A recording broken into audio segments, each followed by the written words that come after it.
about it. It's almost like a loser's mentality. It's like everyone's so spoiled. Like it's like he won't let me shine. I even heard someone say like, "Yo, why Jay won't let Kanye?" I'm like, "Let Kanye. Kanye's Kanye.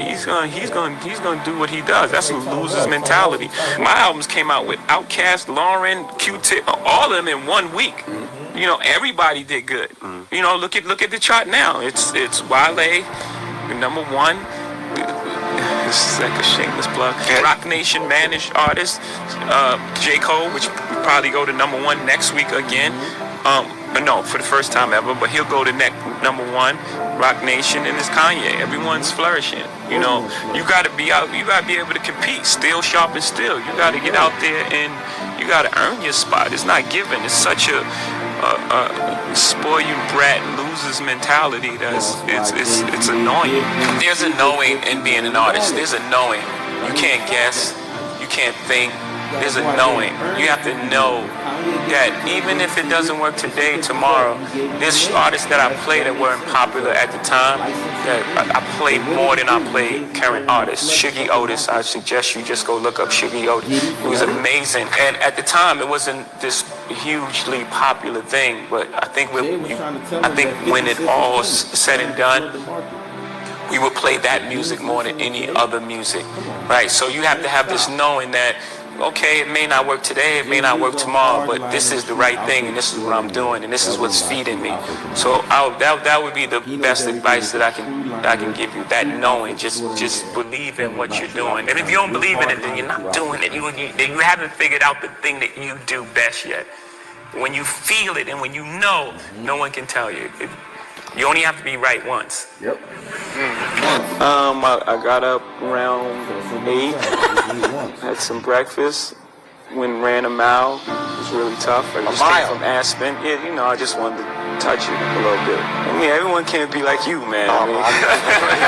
It's going away. So, you know, ran a mile. Then I went to the office, read a bunch of emails, read some more emails. Downloaded some music legally. Had a meeting with some great people. I don't want to really say their name yet. After that, listened to some music. Went to the studio. Had dinner. Went to the Nets game. We won. We're up 3-2. Thank you very much. Went to sleep. Good day, full day. Great day. Yeah, we was going to Club Exit, and we get in the front of the club. We pull up, and Big sees some guys out there, and he says, "Man, I'm not going in there." And I'm like, "What?" He's like, "Nah, these guys over there. I'm not even, I don't feel like it tonight." So me and Tata, we just came in the music business. We don't really understand what he's saying. We think he's scared. So we like, "What? Let us out this car right now." So me and Tata leave the car, and we talking about Big behind his back. And we was like, "Man, could you believe that, man? He's scared of these guys." We wanted to prove to the guys in front of the club that we wasn't scared. So we go in the club, Big pulls off, and for a while, I thought that he was really scared of these guys, until later on I realized that he had a bigger goal and he knew where he was going, and he didn't want to deal with it. He wasn't scared. It was just like, why put himself in that position if he didn't have to? And I thought that was genius, and I guess that helps me a lot as well. And I thought that question was great. Thank you. It's always good to compare yourself to people you look up to, right? Because you give yourself a high goal. You set high standards for yourself, and pretty much the way he lived his life and the parallels and how he affected culture is what I strive to do. He had a record label and he owned Reprise Records, and he released Jimi Hendrix. Kanye West is my Jimi Hendrix, My record label is Rockefeller. Just compare yourself to the greats. Set the bar really high. Because all he can do is the best he can do. He's not a superhero. And it's unfair to place unfulfillable expectations on this man just because of his color. You're actually doing the opposite. It's like, what do you think is going to happen? He's there for 8 years. And he has to undo what 43 presidents have done in 8 years. It's not fair. What do you think of the state of I'm not going to say just black leadership, leadership period, on the things you care about in the country? Who do you look at and say, this man or woman speaks for the things I care about?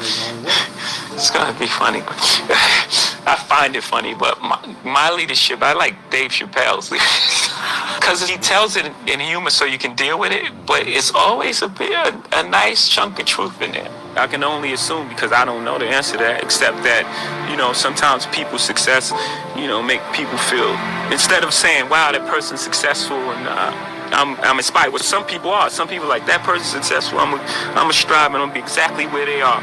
And some people are just like, they got the reverse attitude, like their success means my failure.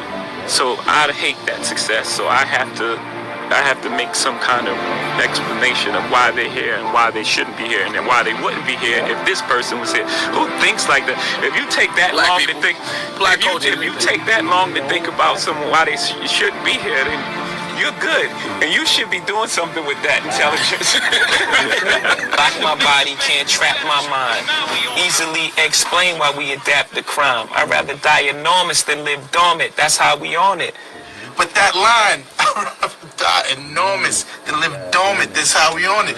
Living the American dream with a vengeance. I'm gonna get it.